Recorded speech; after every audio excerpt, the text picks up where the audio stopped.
if you read Proverbs 18, verse 21, it says, death and life are in the power of the tongue, and those who love it will eat its fruit. Amen. Amen. Now, this is a popular verse that we all know, and time again, we think it's just speak good, and good will be done to you, and speak bad, you get bad result. But today, I want us to think of other ways. Just by speaking, it can affect you negatively or positively, and it all have to do with having a communication. Now, we don't think a lot about having communication like small talks, right? Like you and your friends or a group of friends, you're having a conversation, and in those little talks, we reveal a lot about ourselves.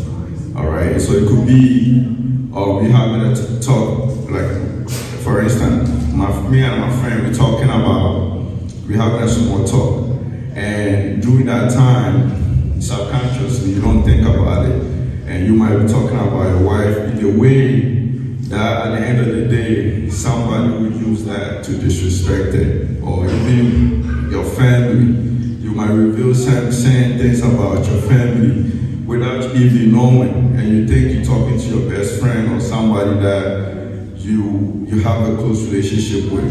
So in those times, we must be aware that not everything that we say during those small talks is good, and it might not necessarily bring a blessing to our family. Amen. Amen. And if you read Ephesians 4 verse 21, it says, let no corruption talk come out of your mouth, but only such is good for building up, as fits the occasion, that you may be grace to those who hear. Amen. Amen. And this goes both ways. And when we think about corruption, a lot of us think it's just somebody stole money, somebody did something ethical. But corruption, it means a lot. It could be you having a conversation, like I said, it comes to small talks. You're having a conversation and you say something, or you're revealing some secret about your friend to another person. Right there, you are corrupting your friend to that person. You are painting an image that your very friend might not necessarily want everybody to know about him or herself, right? And for all you know, the person has grown and has made amends to his past deeds. So we must, it all starts from gossiping. And a lot of times, like for me being a guy, it's just, you think you're laughing, you think, you're just passing time. But those things are very, very important to how in life and how we make other people look and ourselves look. So, we have to be guarded when we have a conversation at all times. And also, a lot of times, especially the parents, they pass comments to their kids. Would be like, for example, I could see what is up, papa, what is up, papa.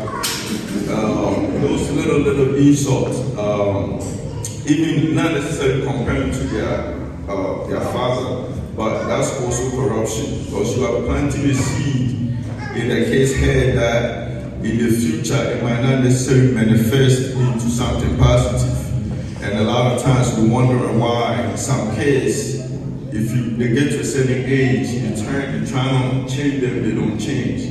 Sometimes it's constantly hearing the people they love, they care about, saying, planting little seed about, to say, oh, you will always be stupid or you will never be intelligent. Maybe whoever said it to the kid, he said it out of spite or anger, but a child necessarily don't know the difference.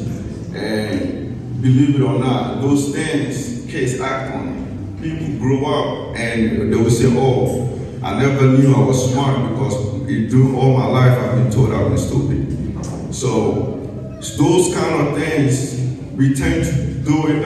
People tend to do. We all do it, and we have to be conscious on those things, because like I always say, it comes in the form of you are just passing a comment, but in the future it might turn out to be something very impactful in a negative way. Amen. And another and my last point will be something that in philosophy we call appealing to authority. And what it means is that a lot of times when you look up to somebody, or everybody, when people look up to somebody, whatever the person says, they take it and they use it to apply to their life. Meaning, I know Randy. Randy is an engineer. I work for PSAG, so I have extreme high respect for engineering. So I will go to Randy and be like, oh Randy, I'm trying to invest my money. So what should I do? And Randy will be like, oh, do this, do that. But Randy is not expert in finance. He's an engineer. That doesn't necessarily mean he is good in finance. And because I am somebody that look up to him, I take everything he says and I invest my money, and I lose my money.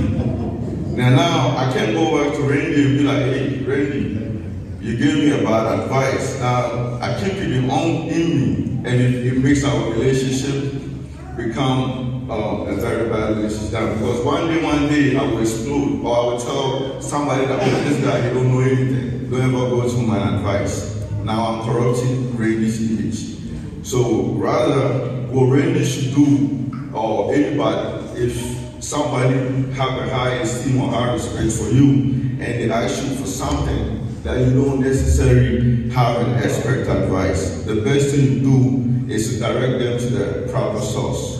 So if the person don't lose something that's dear to them, or they don't lose the respect and the relationship that they have for you. Amen.